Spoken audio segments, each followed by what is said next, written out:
Good evening, everybody. Welcome to the Pits of Motor Chaos with Joe Dave. Special guest online with me, Chicago Wise Guy driver Bud Dennis. How you doing, Bud? I'm doing awesome, Dave. How about you? Pretty good. So you anxious to get out there Saturday? Man, you can't believe how anxious I am. Needless to say, after last year, I had to park the car because of my back injury. So this year, we're rock and rolling. We're ready to go. Get that beautiful Corvette out there. Yeah, I mean, sitting here looking at it for almost a year kind of kills me, but that's the only thing that kept me moving. So how's your back these days?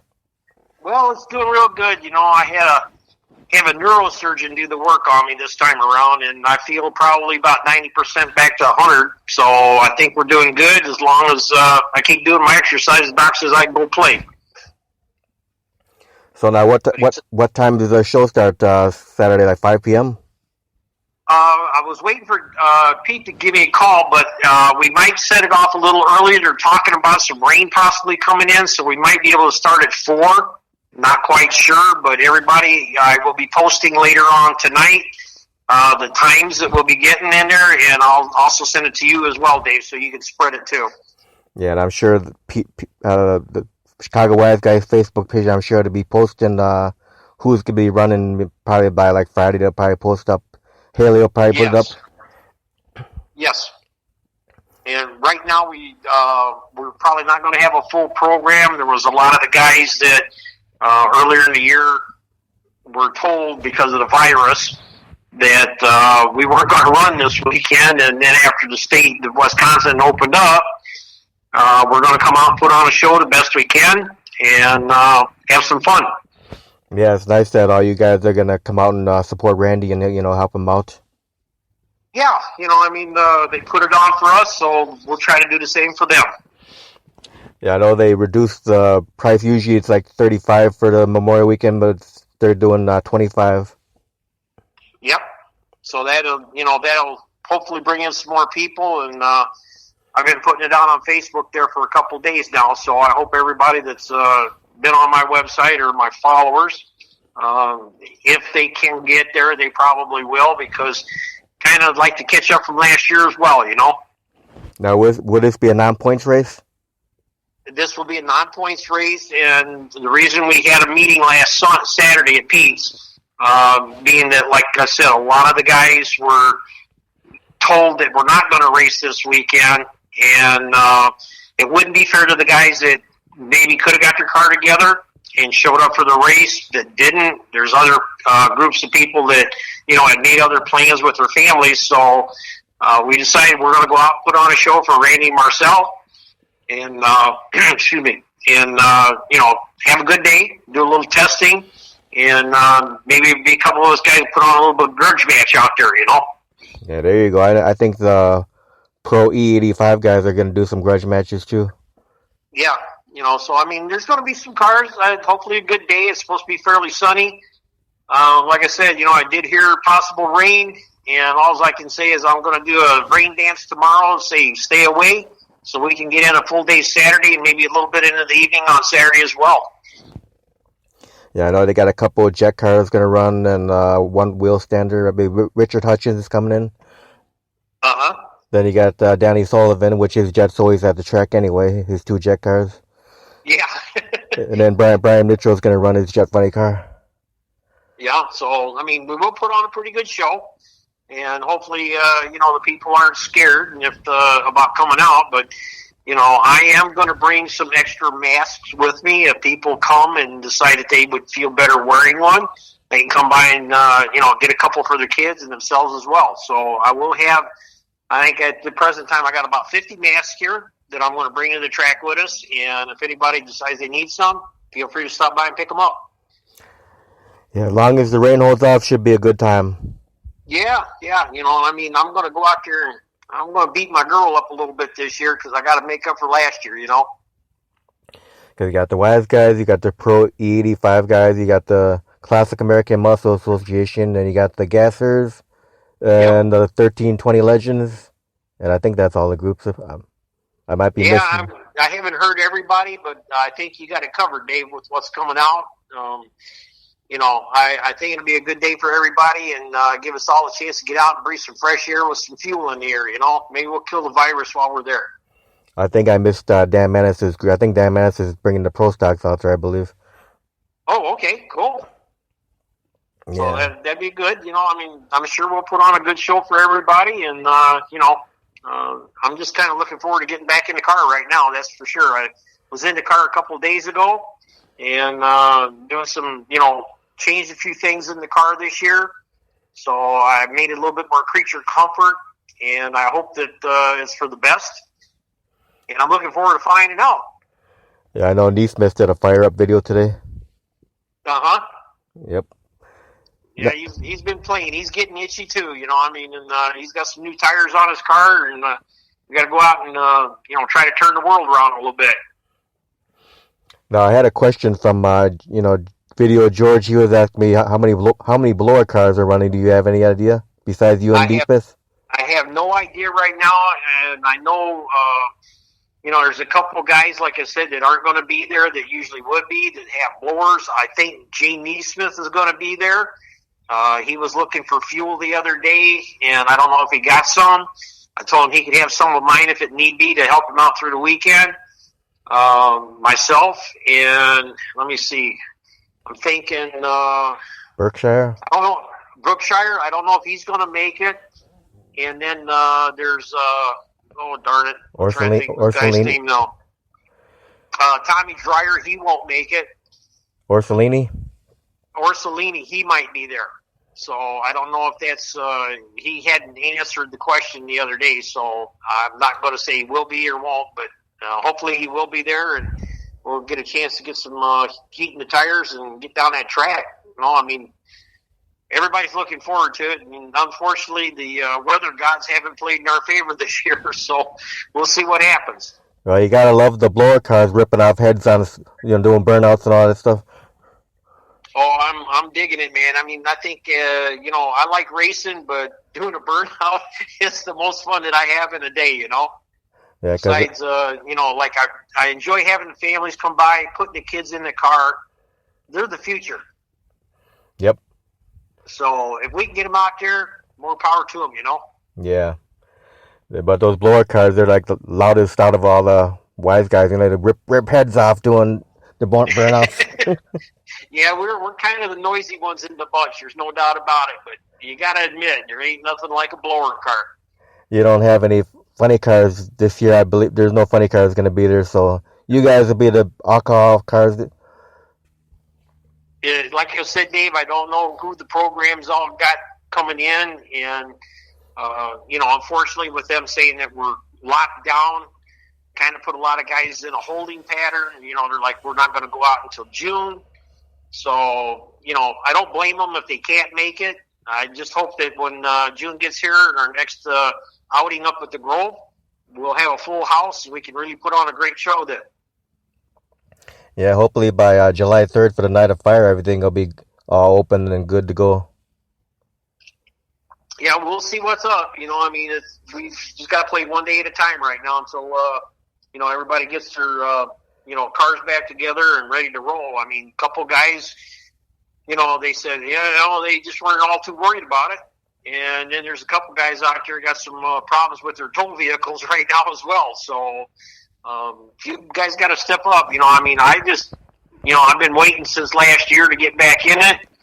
I've been sitting here. I think if I polish my car much more, I'm probably going to have to repaint it. That beautiful candy apple red car. Yeah, thank you. I like that red on there. It's it's my favorite color in the world. I'll tell you that. But I love doing flames. Paint a lot of cars and motorcycles in my day. But I'll tell you what, I think this paint job on the car here is, it's not the quality, what I'm going to say, show kind of paint job because 6 seconds or less, it could be junk.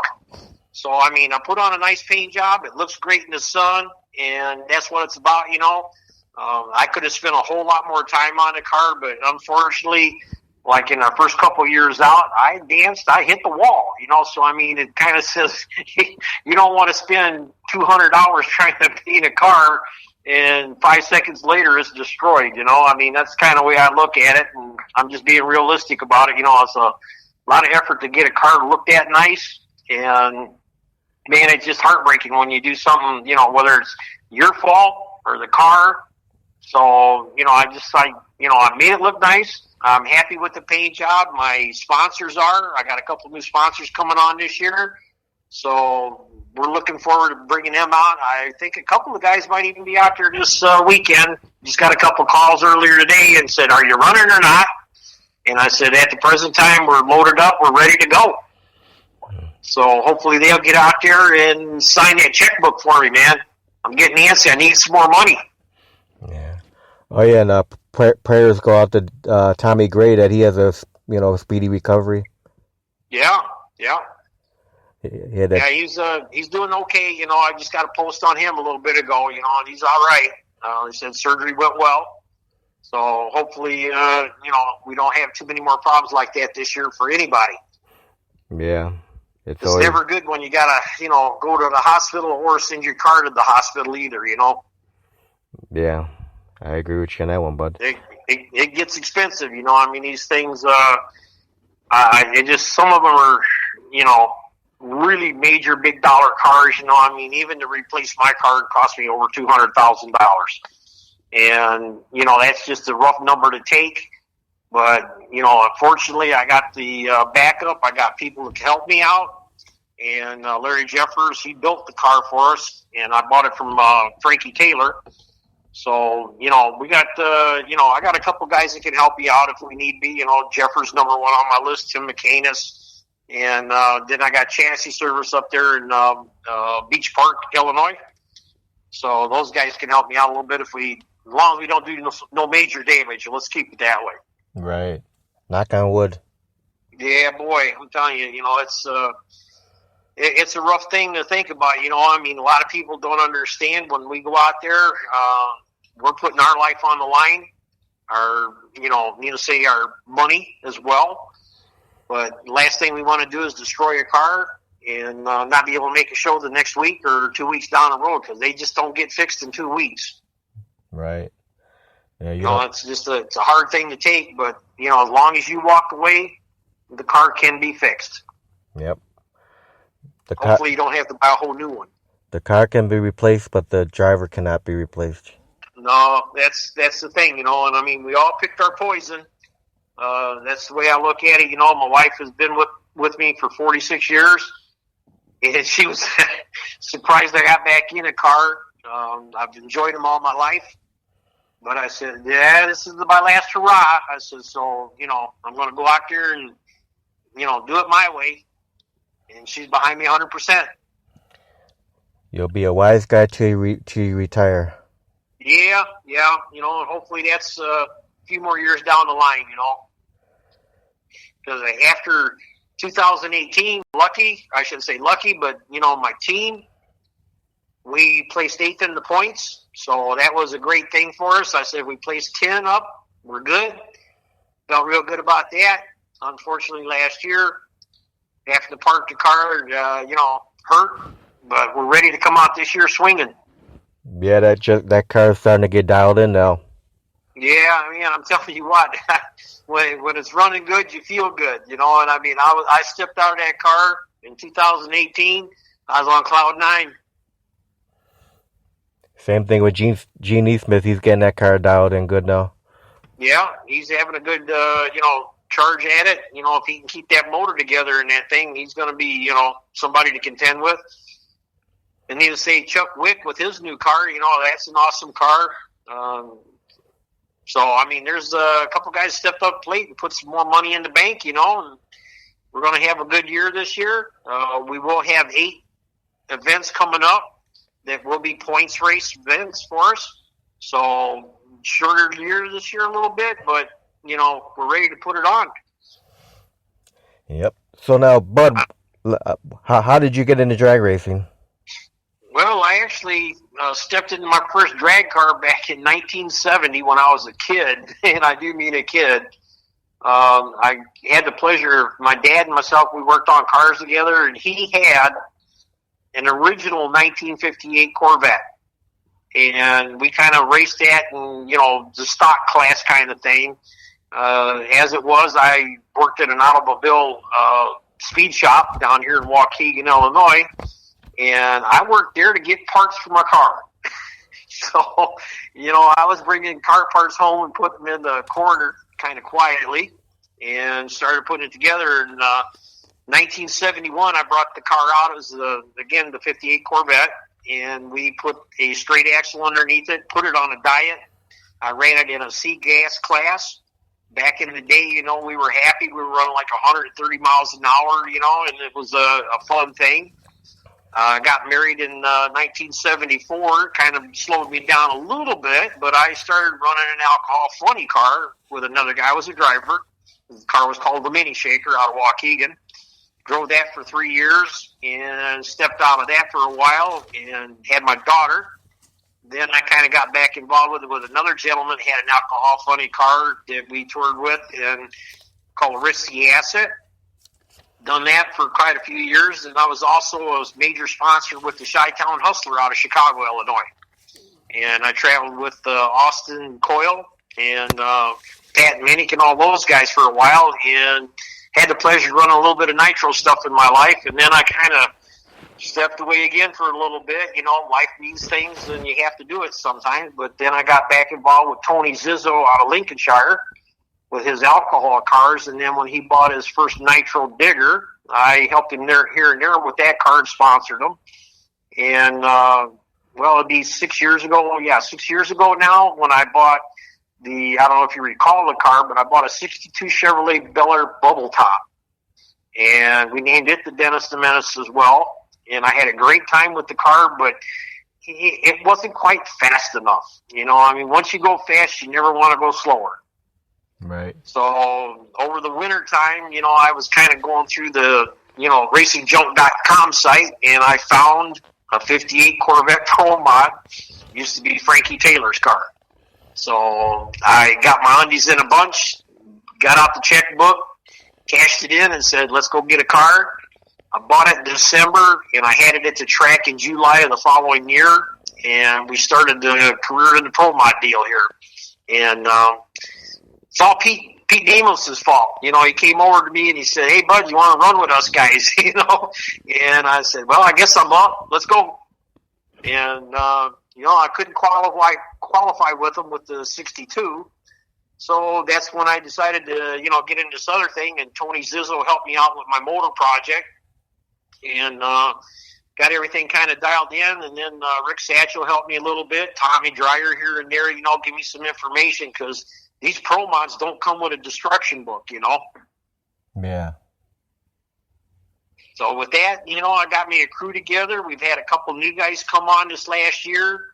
Unfortunately, we didn't get a race a whole year last year, but they came on. I think I've got a great bunch of guys. Dan Quinn's still my crew chief on the car. We got Rick Jenick on here. And I got Rick Jacobs, and then Dave Galwin and Jason Guerin. So I got a team. We can do this, and it takes a little bit off of my side of being pressure because I like to know what's going on, but Danny keeps me in check. He says, you got to slow down. Let us take care of the car. You go shake hands and kiss the babies. Yeah. And it's hard to do. It's hard to do, but he's just trying to keep me calm down because I do get amped up pretty hard when we're at the track. And if anybody says they don't, they ain't telling the truth. Cause, man, I'm telling you, the first tire I hear fire up, man, I'm on an adrenaline rush. So I wonder how it's going to be Saturday. You got about people shaking hands or hugging. I wonder how that's going to work out. Well, that's where I'm going to say it like it is. A little social distancing, a little knuckle bump here and there, and I think everybody should kind of try to maintain that, distance a little bit. Enjoy the day, and let's get past all this stuff. I'm not going to, give any tirades about this thing, but we need to, take it one step at a time. And again, I'm going to tell you, like I said, I'm bringing in some extra masks. So if people come, they don't feel comfortable, come by, see me. I'll give you some. I don't care. But I want y'all to have a good time. Yeah, so Pete got you into the Wise Guys. Finally, what year was that? Pardon me, Dave? I say when Pete Demos finally got you into the Wise Guys, what year did you start running with them? I actually started running them in 2013 with the 62 bubble top. And I pretty much went out there and did the old John Force burnout kind of thing, start to show out. Had a great time with it, but, my car was nowhere near, I was an 8-second car. I couldn't qualify with them. I just had a great time enjoying getting some seat time. Needless to say, I kind of got the bug back in me to go fast again. And the wife said, well, if that's what you want to do, well, then I guess I can't slow you down. So we jumped in with both feet, And it's been a charge, it's been a rough go. We had 2 years that I was, even Chuck Wick come over and said, man, he says, I got to give you credit, man. You never give up. And I said, that ain't my nature. I said, we're going to get a handle on this thing. We're going to have some fun and enjoy it. That's what it's about. So what's the quickest ET you've had with the Corvette? We were out there in 2018. We ran a 656, and I was actually out of the gas pedal at the 1,000-foot mark. The car felt like it nosed over on me, which is generally we were talking like the car ran out of fuel. We got back at the, into the pits, and I actually bumped Pete out of the race that night. So we got back into the pits, and we're looking at the computer, and Danny says, you need to come over and check this out. I get over there, and he goes, now check out that engine RPM, check out your drive shaft speed, check out the wheel speed. He says, you weren't running out of fuel, bud. You were spinning the tires at 210 miles an hour at the top end of the track. Wow. So we got a little bit more wing on the back end of the car this year. Kind of see if that'll help us out a bit. We'll take some power out. We got the grid system in it. So at the top end of the track, we're probably going to pull a couple degrees of timing out of it. I'll take a little bit of power out of it. See if that'll help us. But man, I tell you what, that car was rocking. That was one of the best times I had in 2018, especially when the boss man tells me, he says, you weren't slowing down, you were going too fast. So it's kind of a good feeling. We've been fighting an uphill battle with this car, just little gremlins that we fought all this time, and it's always the stupid stuff that gets you. Have a valve drop on you. I dropped I blew the motor apart. We put a rod out through the side of the block, things of that nature. And we repaired all that, put it all back together, got back out on the track. And it is what it is. That's what racing is. It's not a powder puff derby. This is the real deal. If you're going to go out there swinging, you better be ready to spend some money and blow stuff up. So this year, are you looking to get that car to go pretty quick? I'm looking to put this car in the low sixes this year. I think we can do it with the, the new wing on it, and we got a little bit more time spent with the computer in it now. So I think a little bit of dialing in here and there. Now I'm going to tell you, Dave, in earlier that year we were at the track, and we had one of the most awesome days there. We clicked off our first 60-foot 0.889 of a second. 60 foot. That's like coming out of a bullet. And man, I'm telling you what, I knew it was on a roll, but we got out there like 3/4 track, and we had the same issue that I was talking about before with spinning the tires. So we got to kind of calm the car down after we get 3/4 of the way down the track. And, the cars are pretty much, at that time, we're about running out of motor a little bit. Some of us say, some don't.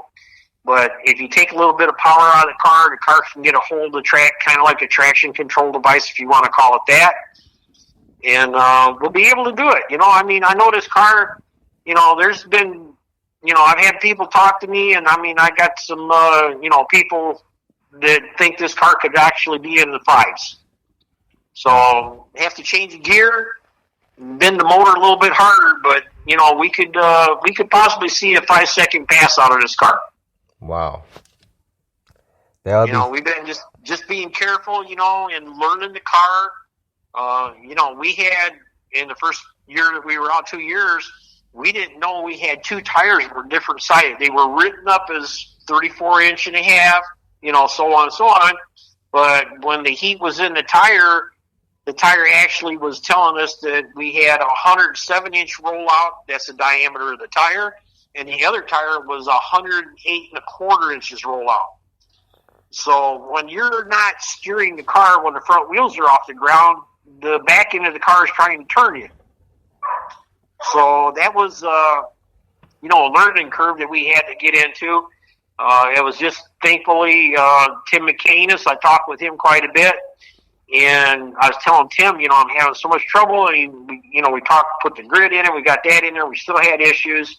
And he goes, have you checked your tire run out? And I'm all, well, not since we put the tires on the car. And I'm like, they're fresh.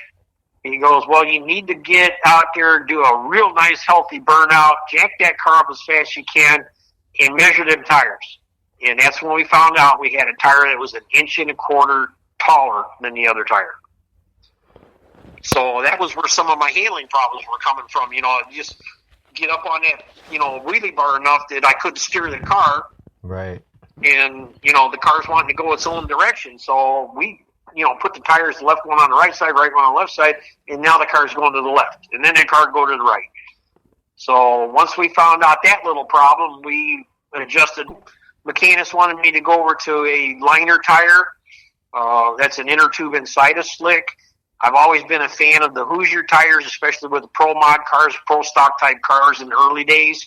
And they got a little bit different sidewall construction in them. And needless to say, once you put an inner tube inside a slick, that's 25 more pounds per tire. So that's 50 pounds. Now, the theory is that for every 1 pound of dead weight, you need 10 pounds of inertia to move it. So now I got to increase by 50 pounds of inertia to get the tire rolling, which means it's taking horsepower away from the car. So by not running the tubes, we can adjust the tires plenty good. And, again, that's like getting free horsepower back, not having to try to turn them tires with the tubes in them. Right. So there's things, all these little things add up. I'm fortunate at my age and that I maintain a good weight in the car. We're coming in at 2,600 pounds with me in the car. So that puts us right pounds per cubic inch legal NHRA. So, there was a day when I really wanted to just, head towards NHRA. It's a very expensive to be over in that program, because they want you to track for 4 days at a time. You got to have a crew. And it's just, at the present time, it's out of the reach of out of my team to take that kind of time and go. So, we're going to, continue working here with the Wise guys. And maybe we'll get in a couple of Midwest Pro Mod Series stuff in between dates if we can this year. But, our main goal is to run with the Wise guys for the next 8 events coming up and see if we can get in the top 5 this year. Now, do you have any sponsorship, bud? Yeah, I got, Crown Custom Cycles and Cars. I got Madison Custom Polishing and Plating on the car.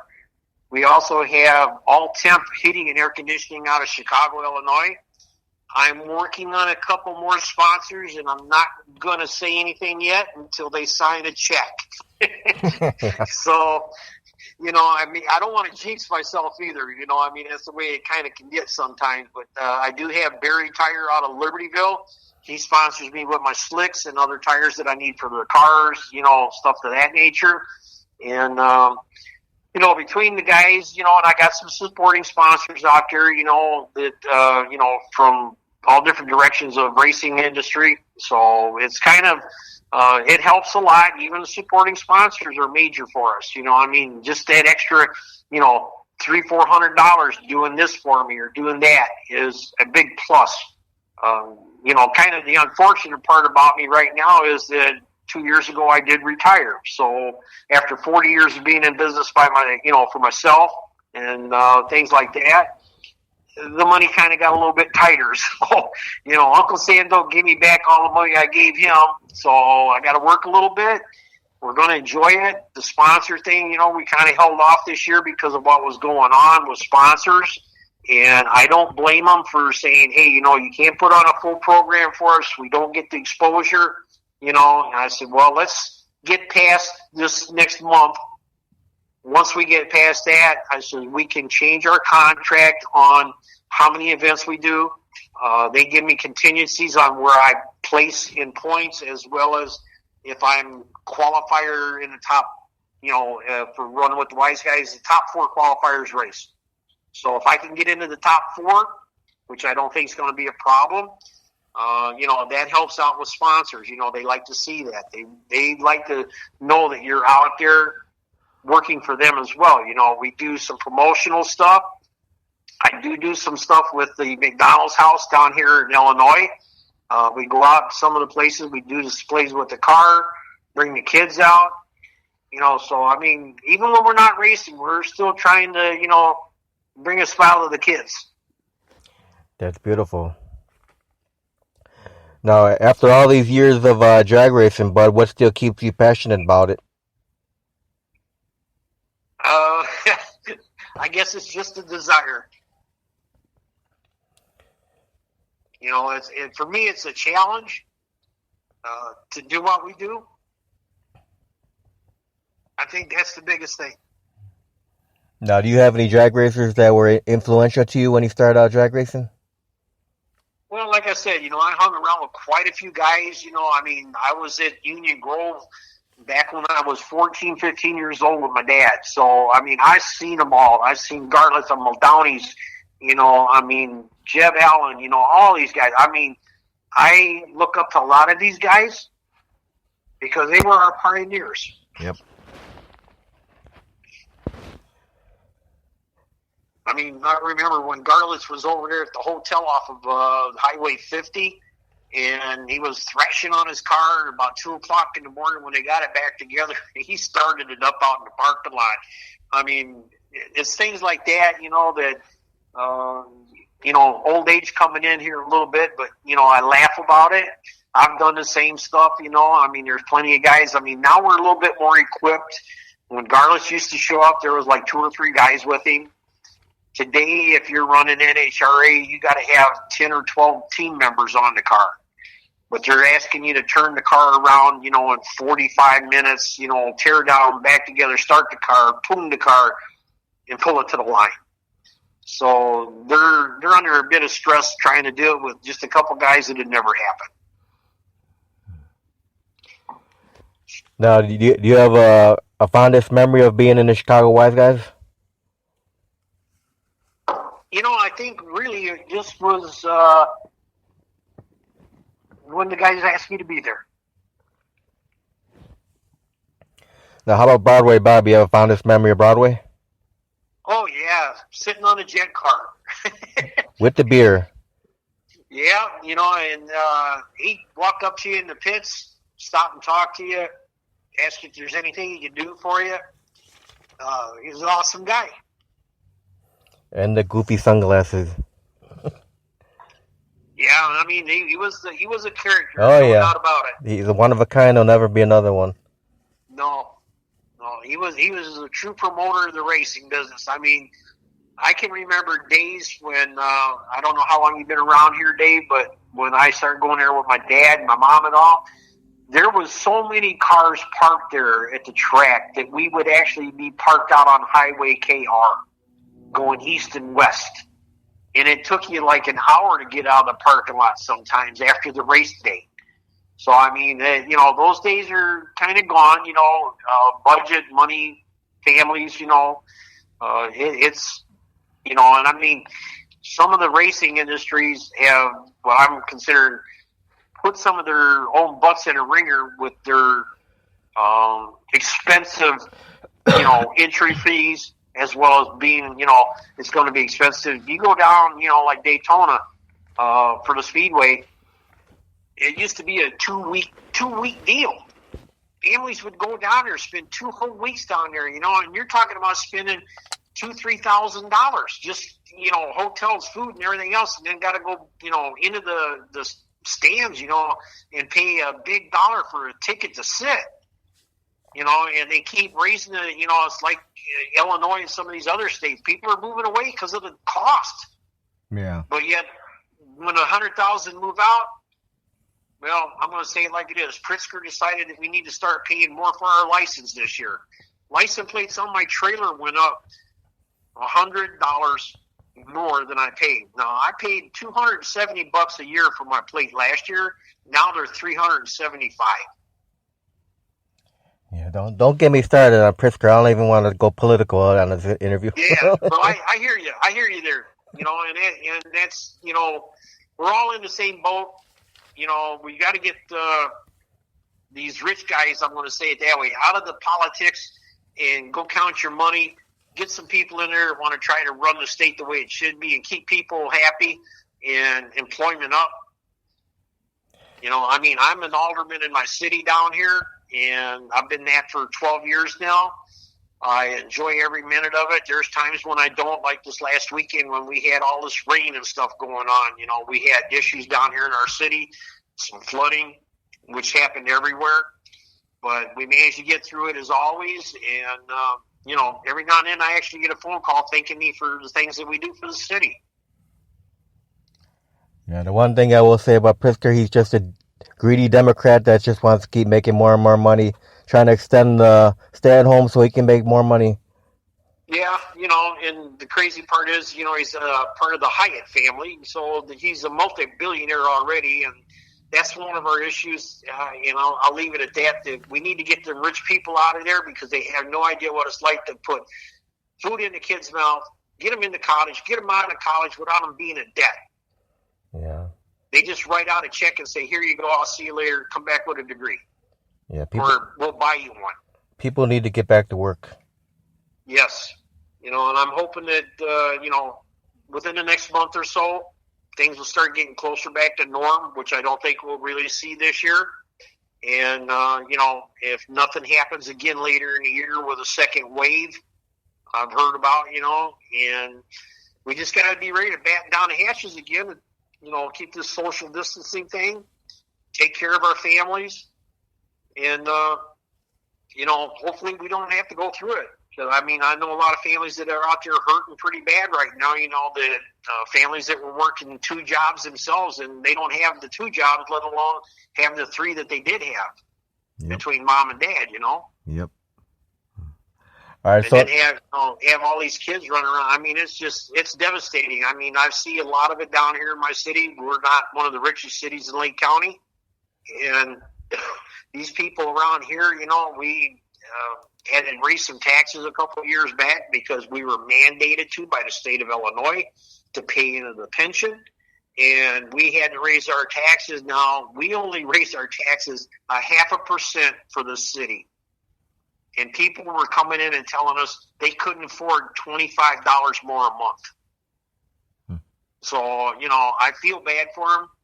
My mom went through all of that. Same thing, she lived up northern part of Illinois here.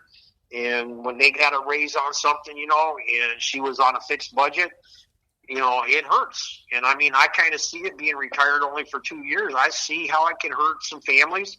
I've been very lucky that I managed in my business to, I'm not a millionaire, but I'm not hurting. And, I look at it both sides of the coin, because I work with the people at a ground level here in our city. Yep. All right, but let's get back to drag racing before we finish up this interview now.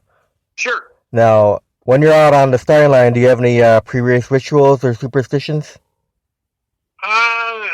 I got a little kind of some songs that I put in my head. Need to say a lot of Motley Crue, some Van Halen stuff. Try to just clear my head, not pay attention to what's going on around me. Dan keeps me pretty much under control. We got our walkie-talkie system. I'm plugged into him. We pretty much, are ready to get up there. I focus on what I'm supposed to do. We've changed a couple of things in our starting line procedure. So, that helped me a lot, and now with the new changes inside the car, I hope it only makes it better. And we're only going to find out when I step on the gas pedal, Now you're talking about Van Halen and Motley Crue. You used to be a musician, right? No. I would have liked to have been, but I've probably been in more trouble than I am now. You know, them rock and rollers, they can have a lot of fun. Yeah. Doesn't You Robert? know, I mean, I'm glad that I was able to grow up in the 60s, the 70s, you know, when the muscle cars were the deal, you know, and back then drugs were, you know, bad and sex was great, and now we're kind of the opposite, you know. So it's kind of, I laugh, you know, I've been lucky, and, you know, a lot of people that are involved with the racing industry, you know, we're all in that age group and younger. That's why I like to see the young kids out there and bring them in. You know, we got to keep this thing going. You know, this is part of the big picture. Yeah. Get them out to the track, and you know, give them a addiction that they can really like. Cars. Yeah, you gotta pull them away from the video games. Oh my God, yes, please. You know, and I gotta say, you know, the old young part of me. In all of my life, Dave, I want to say I probably played maybe a half an hour of video games in my entire life. They never interested me. I'd rather go work on my car, motorcycles, whatever. You know, and that was me. I can't see how these kids sit for 12 hours a day playing these games, you know, and thinking that, oh, well, I'm still living at home with mom and dad. They'll take care of me.